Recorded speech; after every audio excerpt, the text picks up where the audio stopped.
Well, good afternoon and welcome to the stream. It is me, your host, Auntie Chilla, and of course, the real Chilla you'll be watching throughout. To help us along with this, our reading. We're reading Harry Potter and the Prisoner of Azkaban. We're up to chapter 14, Snape's Grudge. By J.K. Rowling. I always forget to put in the author's name. Not that you wouldn't know who wrote Harry Potter, of course you do, but you know, you need to give these people their rights. Grand. And we'll begin. No one in Gryffindor Tower slept that night. They knew that the castle was being searched again, and the whole house stayed awake in the common room, waiting to hear whether Black had been caught. Professor McGonagall came back at dawn to tell them that he had again escaped. Everywhere they went the next day, they saw signs of tighter security. Professor Flitwick could be seen teaching in the front doors to recognize a large. Could be seen teaching the front doors to recognize a large picture of Sirius Black. Ah. For all the times I have read this book, I've never seen that sentence before. It's not interesting. That's another benefit to reading aloud. Your eyes skip sentences sometimes. The front doors of Hogwarts could recognize people's pictures. Isn't that interesting? Filch was suddenly bustling up and down the corridors, boarding up everything from tiny cracks in the walls to mouse holes. Sir Cadogan had been sacked. His portrait had been taken back to its lonely landing on the 7th floor, and the fat lady was back. She had been expertly restored, but was still extremely nervous, and had only agreed to return to her job on the condition that she was given extra protection. A bunch of surly security trolls had been hired to guard her. They paced the corridor in menacing groups, talking in grunts and comparing the size of their clubs. Harry couldn't help noticing that the statue of the one-eyed witch on the 3rd floor remained unguarded and unblocked. It seemed that Fred and George had been right in thinking that they, and now Harry and Hermione and Ron, were the only ones who knew about the hidden passageway within it. "Do you reckon we should tell someone?" Harry asked Ron. "We know he's not coming through Honeydukes," said Ron dismissively. "We'd heard if the shop had been broken into." Harry was glad Ron took his view. If the one-eyed witch was boarded up too, he'd never be able to go into Hogsmeade again. Ron had become an instant celebrity. For the first time in his life, people were paying more attention to him than to Harry, and it was clear that Ron was rather enjoying the experience.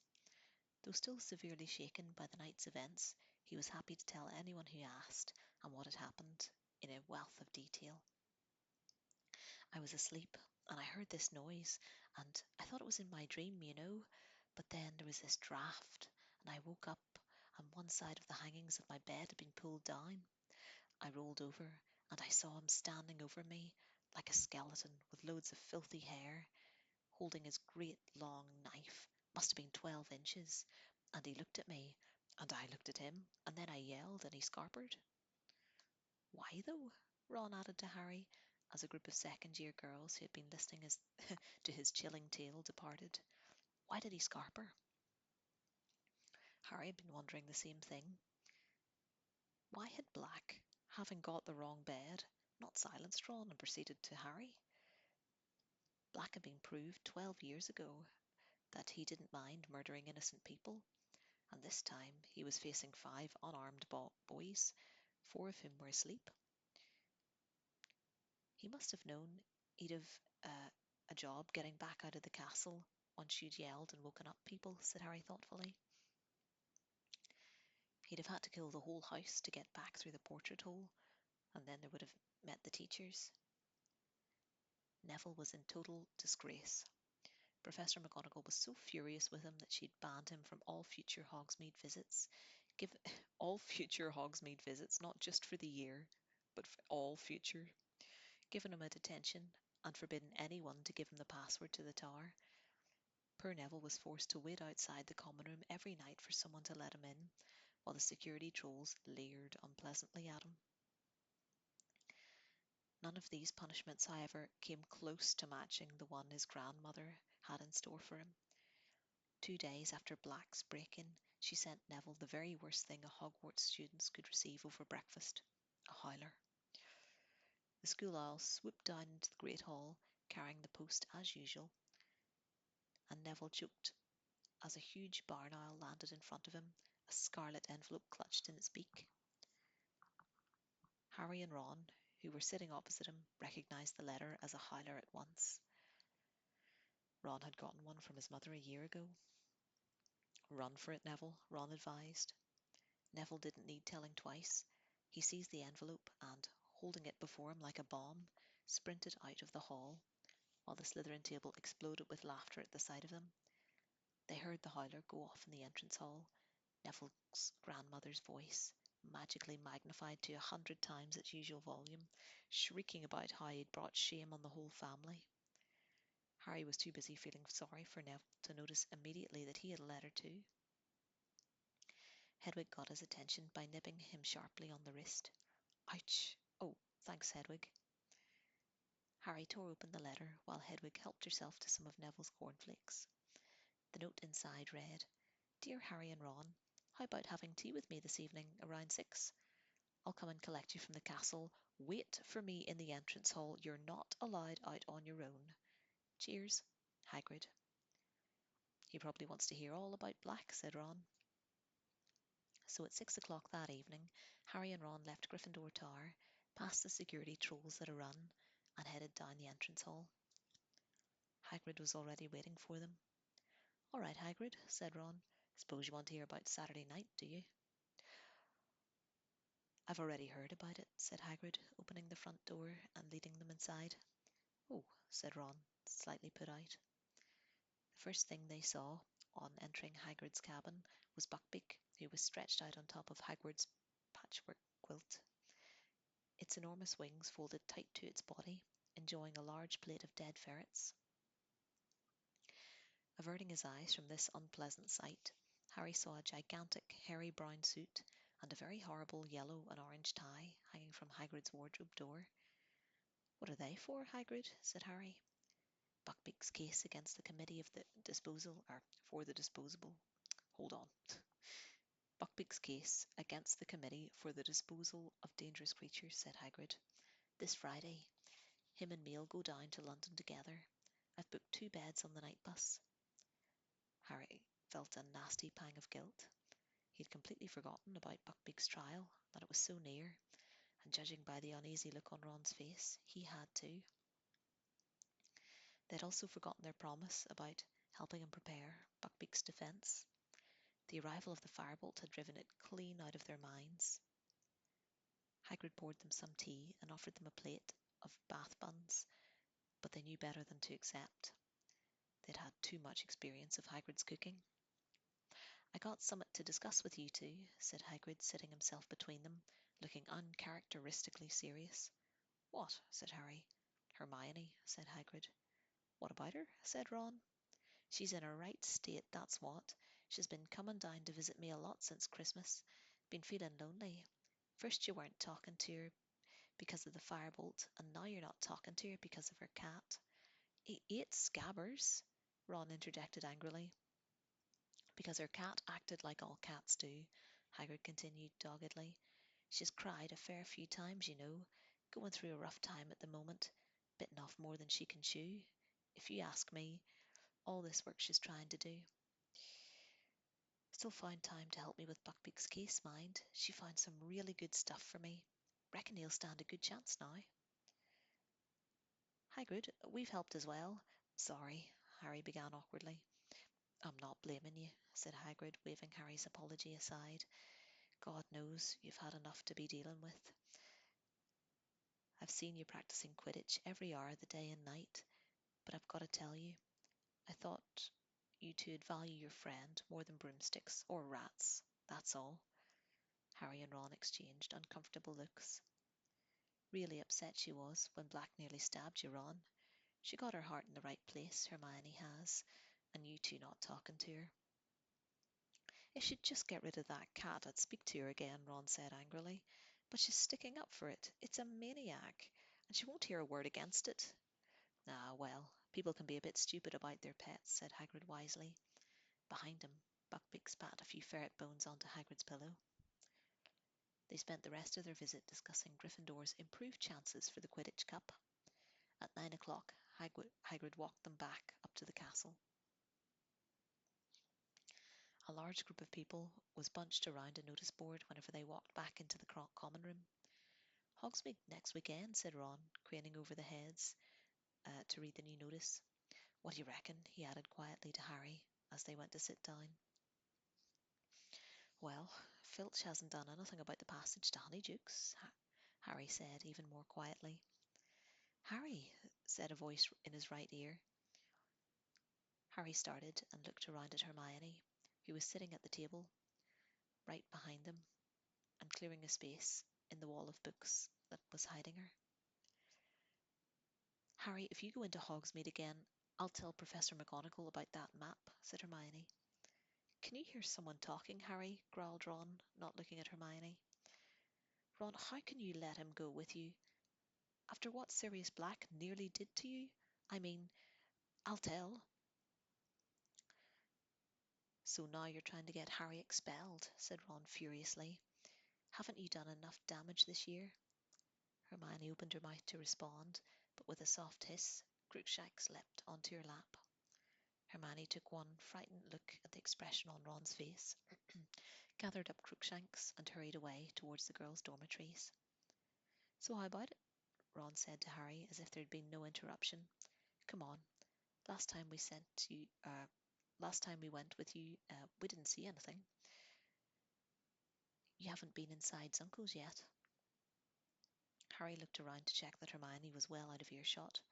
Okay, but I'm taking the invisibility cloak this time. On Saturday morning, Harry packed his invisibility cloak in his bag, slipped the Marauder's map into his pocket, and went down to breakfast with everyone else. Hermione kept shooting suspicious looks down the table at him, but he avoided her eye, and was careful not to let her see him walking back up the marble staircase in the entrance hall.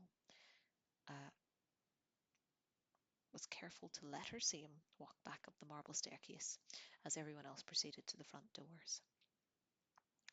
Bye, Harry called to Ron. See you when you get back. Ron grinned and winked. Harry hurried up to the third floor, slipping the Marauder's map out of his pocket as he went. Crouching behind the one-eyed witch, he smoothed it out. A tiny dot was moving in his direction. Harry squinted at it. The minuscule writing next to it read, Neville Longbottom.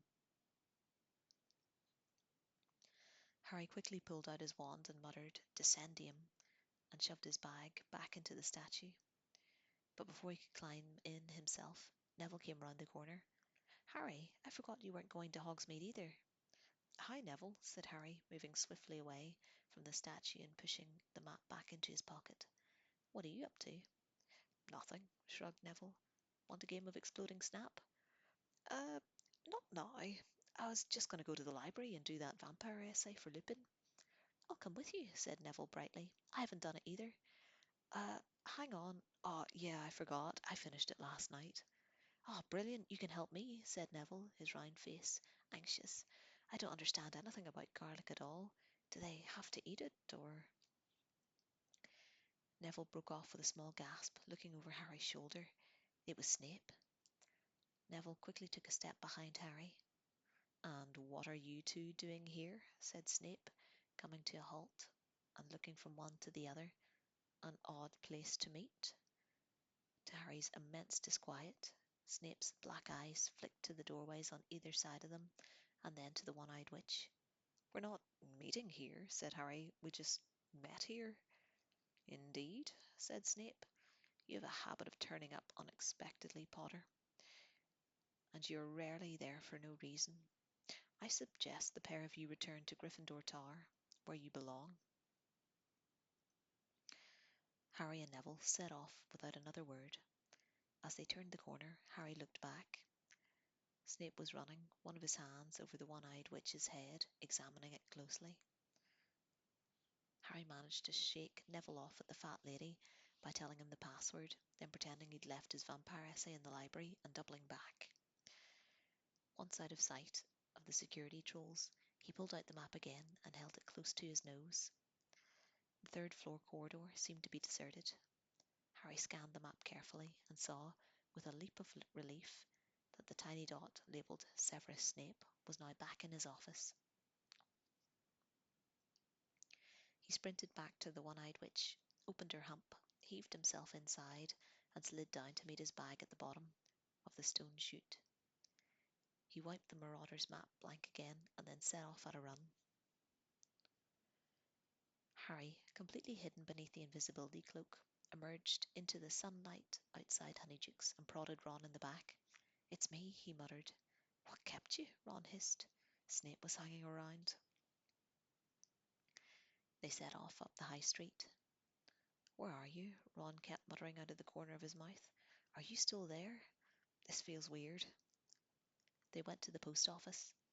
Ron pretended to be checking the price of an owl to bill in Egypt, so Harry could have a good look around. The owls sat hooting softly down at him, at least 300 of them, from great greys right down to little Scoops owls, local deliveries only, which were so small that they could have sat in the palm of Harry's hand. They then visited Zinco's, which was so packed with students Harry had to exercise great care not to tread on anyone and cause a panic. There were jokes and tricks to fulfill even Fred and George's wildest dreams. Harry gave Ron whispered orders and passed him some gold from under the cloak. They left Zinco's with their money bags considerably lighter than when they'd been entering, and their pockets bulging with dung bombs, hiccuping sweets, frog spawn soap, and nose-biting teacups apiece. The day was fine and breezy, and neither of them felt like staying indoors, so they walked past the 3 broomsticks and climbed the slope to visit the Shrieking Shack, the most haunted dwelling in Britain. It stood a little way above the rest of the village, and, even in broad daylight, was slightly creepy, with its boarded-up windows and dark, overgrown garden. "Even the Hogwarts ghosts avoid it," said Ron, as they leaned on the fence and looked up at it. "I asked Nearly Headless Nick. He says he's heard a very rough crowd live there. No one can get in. Fred and George tried, obviously, but all the entrances are sealed shut." Harry, feeling hot from their climb, was just considering taking off the cloak for a few minutes when they heard voices nearby. Someone was climbing towards the house from the other side of the hill. Moments later, Malfoy had appeared, followed closely by Crabbe and Goyle. Malfoy was speaking. "Should have an owl from my father any time now. He had to go to a hearing and tell them about my arm, and how I couldn't use it for 3 months." Crabbe and Goyle snickered. "I really wish I could hear that great hairy moron trying to defend himself. There's no arm in him, honest. That hippogriff's as good as dead." Malfoy suddenly caught sight of Ron.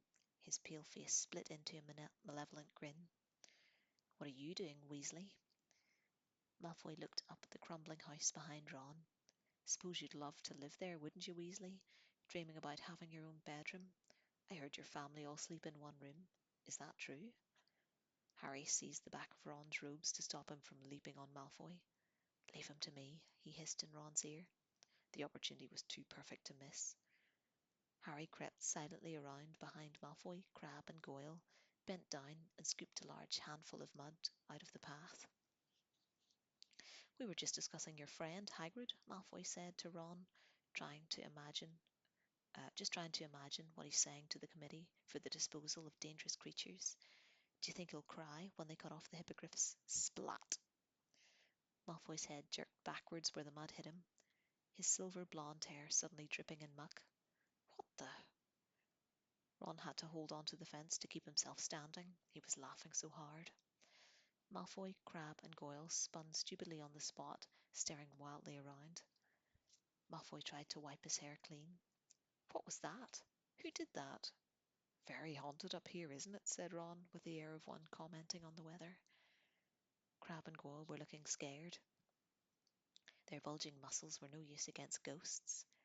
Malfoy was staring madly around the deserted landscape. Harry sneaked along the path, where there was a large, sloppy puddle, which yielded some foul-smelling green sludge. Splatter! Crabbe and Goyle caught some this time.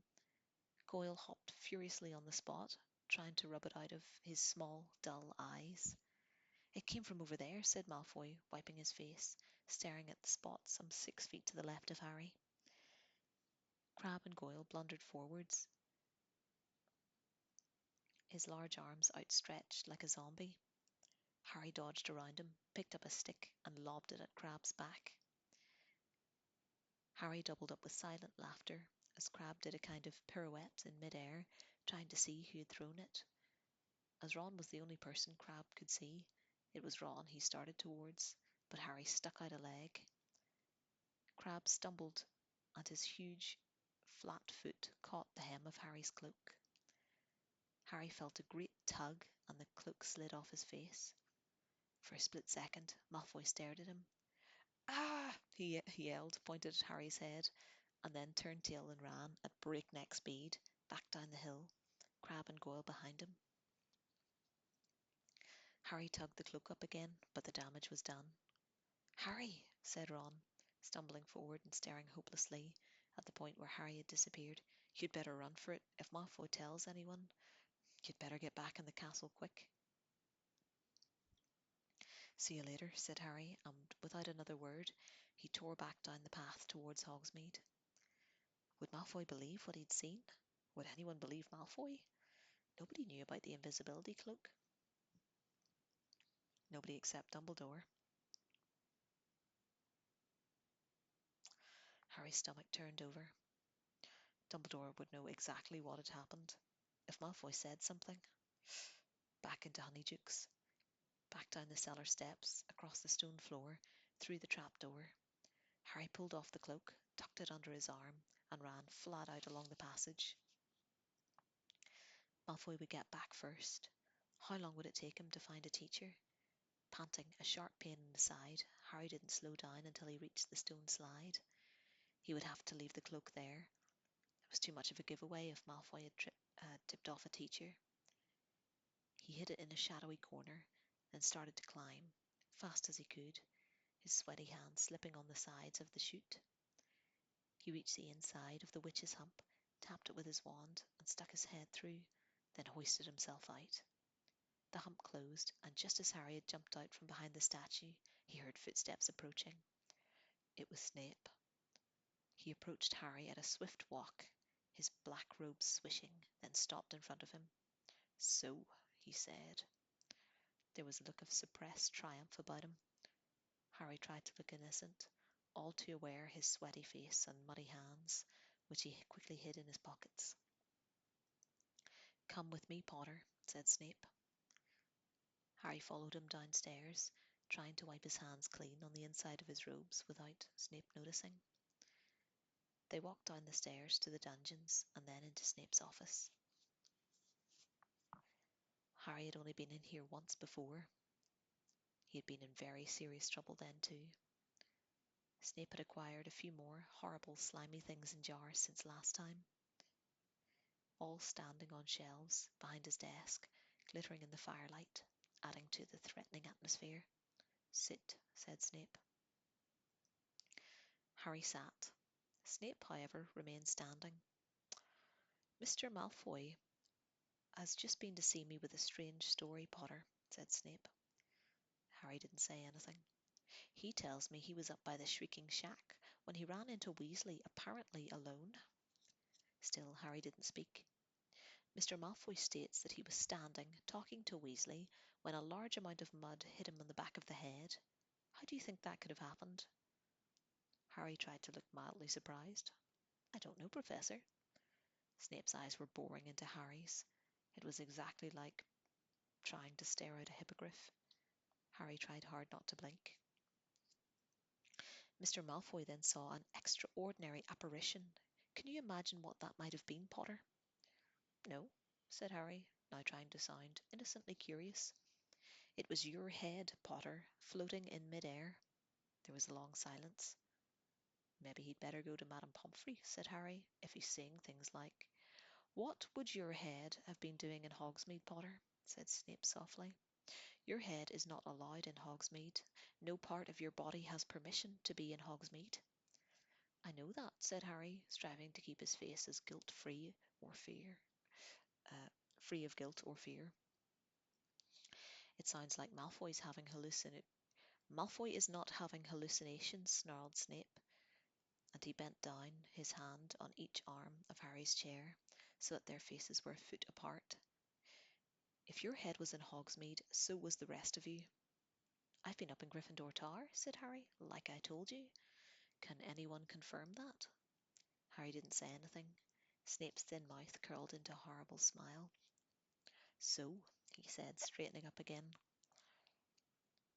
everyone from the Minister for Magic downwards has been trying to keep famous Harry Potter safe from Sirius Black, but famous Harry Potter is a law unto himself. Let the ordinary people worry about his safety. Famous Harry Potter goes where he wants to, with no thought for the consequences. Harry stayed silent. Snape was trying to provoke him into telling him the truth. He wasn't going to do that. Snape had no proof yet. How extraordinarily like your father you are, Potter, Snape said suddenly, his eyes glinting. He, too, was exceedingly arrogant. A small amount of talent on the Quidditch pitch made him think he was a cut above the rest of us, too, strutting around the place with his friends and admirers. The resemblance between you is uncanny. My dad didn't strut, said Harry before he could stop himself, and nor do I. Your father didn't set much in store by rules either, Snape went on, pressing his advantage, his thin face full of malice. Rules were for lesser mortals, not Quidditch Cup winners. His head was so swollen. Shut up. Harry was suddenly on his feet. Rage such as he had not felt since his last night in Privet Drive was thundering through him.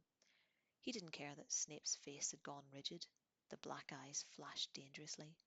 What did you say to me, Potter? I told you to shut up about my dad, Harry yelled. I know the truth all right. He saved your life. Dumbledore told me. You wouldn't be here if it weren't for my dad. Snape's sallow skin had gone the colour of sour milk. And did the headmaster tell you the circumstances in which your father saved my life? He whispered. Or did he consider the details too unpleasant for precious Potter's delicate ears? Harry bit his lip.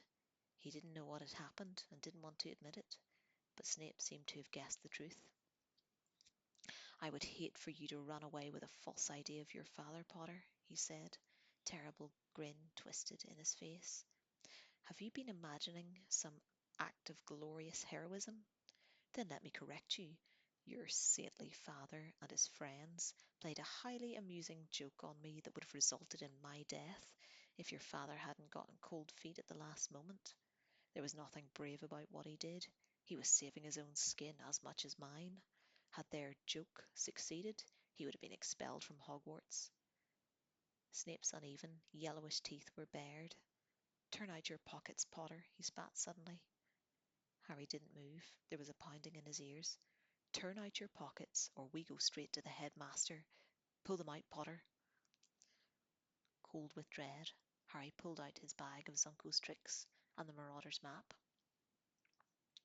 Harry picked up the Zunco's bag. Ron gave them to me, said Harry, praying he'd get a chance to tip off Ron before Snape saw him. He brought them back from Hogsmeade last time. Indeed, and you've been carrying them around ever since? How very touching. And what is this? Snape picked up the map. Harry tried with all his might to keep his face impassive. Bit of spare parchment, he shrugged. Snape turned it over, his eyes on Harry. Surely you don't need such a very old piece of parchment, he said. Why don't I just throw this away? His hand moved towards the fire. No, said Harry quickly. So, said Snape, his nostrils quivering. Is this another treasured gift from Mr. Weasley? Or is this something else? A letter, perhaps, written in invisible ink, or instructions of how to get to Hogsmeade without passing the Dementors? Harry blinked. Snape's eyes gleamed. Let me see, he muttered, taking out his wand and smoothing the map on his desk. Reveal your secret, he said, touching the wand to the parchment. Nothing happened. Harry clenched his hands to stop them shaking. Show yourself, Snape said, tapping the map sharply. It stayed blank. Harry was taking deep, calming breaths. Professor Severus Snape, master of this school, commands you to yield the information you conceal, Snape said, hitting the map with his wand. As though an invisible hand was writing upon it, words appeared on the smooth surface of the map. Mr. Mooney presents his compliments to Professor Snape and begs him to keep his abnormally large nose out of other people's business. Snape froze. Harry stared, dumbstruck at the message, but the map didn't stop there. More writing was appearing underneath the first. Mr. Prongs agrees with Mr. Mooney and would add that Professor Snape is an ugly git. It would have been very funny if the situation hadn't been so serious, and there was more. Mr. Padfoot would like to register his astonishment that an idiot like that ever became a professor. Harry closed his eyes in horror. When he opened them, the map had the last word. Mr. Wormtail bids Professor Snape good day and advises him to wash his hair, the slime ball. Harry waited for the blow to fall. So, said Snape softly, we'll see about this. He strode across to the fire, seized a fistful of glittering powder from the jar of the fireplace and threw it into the flames.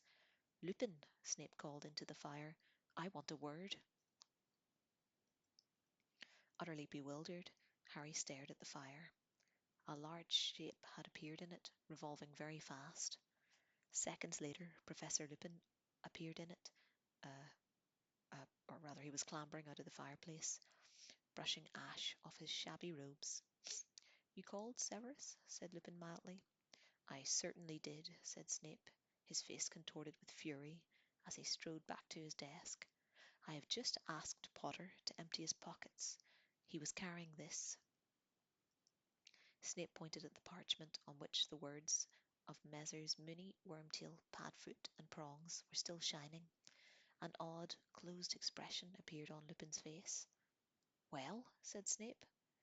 Lupin continued to stare at the map. Harry had the impression that Lupin was doing some very quick thinking. Well, said Snape again, this parchment is plainly full of dark magic. This was supposed to be your area of expertise, Lupin. Where do you imagine Potter got such a thing?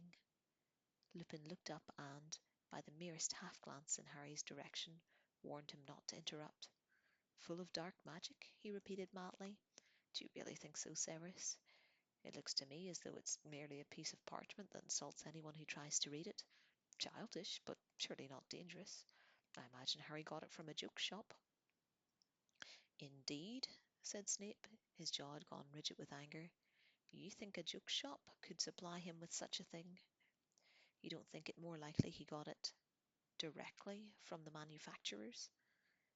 Harry didn't understand what Snape was talking about, nor apparently did Lupin. You mean from Wormtail or one of these people? He said. Harry, do you know any of these men? No, said Harry quickly. You see, Severus, said Lupin, turning back to Snape. It looks like a Zunko product to me. Right on cue, Ron came bursting into the office. He was completely out of breath and stopped just short of Snape's desk, clutching a stitch in his chest and trying to speak. I gave Harry that stuff, he choked. Bought it in Zuko's ages ago. Well, said Lupin, clapping his hands together and looking around cheerfully. That seems to clear that up, Severus. I'll take this back, shall I? He folded the map and tucked it inside his robes. Harry, Ron, come with me.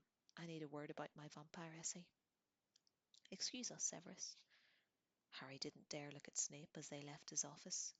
He, Ron, and Lupin walked all the way back to the entrance hall before speaking. Then Harry turned to Lupin. Professor, I don't want to hear any explanations, said Lupin shortly. He glanced around the empty entrance hall and lowered his voice. I happen to know that this map was confiscated by Mr. Filch many years ago. Yes, I know it's a map, he said, as Harry and Ron looked amazed. I don't want to know how it fell into your possession.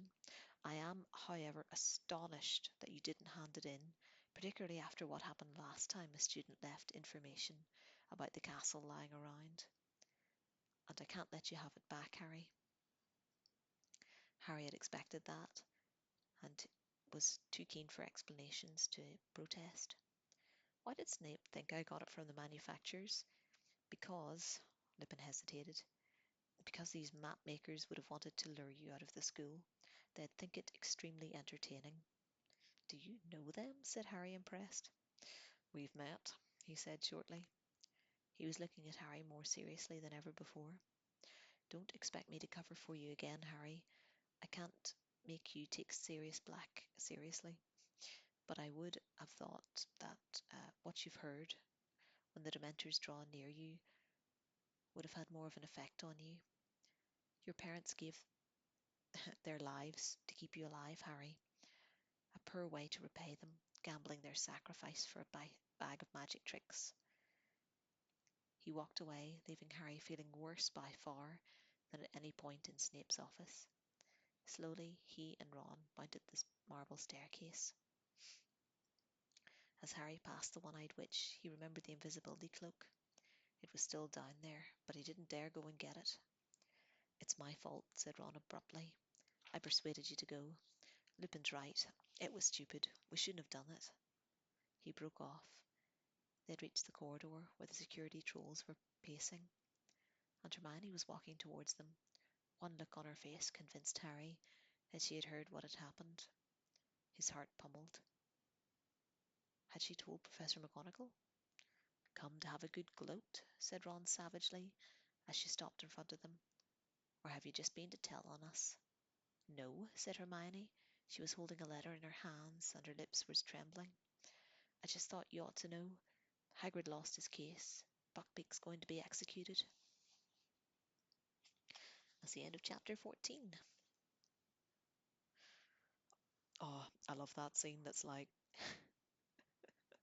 if you weren't convinced of Harry's guilt before, having his mate burst in, like, where you were meant to have been in Hogsmeade with no way of knowing, theoretically, what was going on back at Hogwarts, have him burst in and be like, no, he was with me the whole time. Ron didn't really think that one through, did he? Or, no, I gave all those to him last time we visited. That's why he was carrying them in his pockets. Ah, told on himself, didn't he? Oh, Nimbus must have jumped down. Lovely. Great. Well, I might leave it there for today. Ah, my battery's drained fast for some reason. Haven't left it off for too long, but how long have I been going? 41? That's quite long.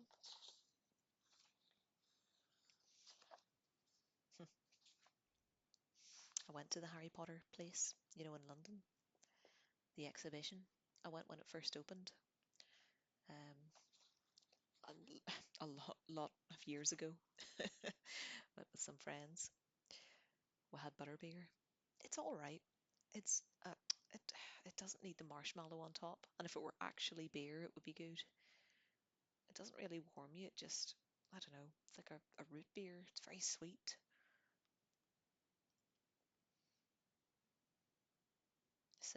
They sold it anyway from this cart that was in like an outside place, and there was the front of where they filmed um, the Dursleys' house when Harry had lived there. So that was nice to see. Funny. Yeah, I just thought it was a real house, but no, right enough. I don't know why they didn't choose a real house, but it's all a set, not the inside. Well, yes, the inside, but the outside of it's just a shell. Funny that, isn't it? You go to see the magic, but the magic's somewhat taken out of it whenever you see the puppets. Well, and on that philosophical note, I'll leave you. Thank you for listening. I will upload this tomorrow and I'll try to stream on Friday. I don't know if I can be, be bothered. We'll see. definitely Saturday. I'll do my two as normal on there. Join me on Twitch if you are listening on YouTube. I'm Chinchilla Days. And if you are listening on Twitch and you missed any of it, it'll be on YouTube. And thanks for listening.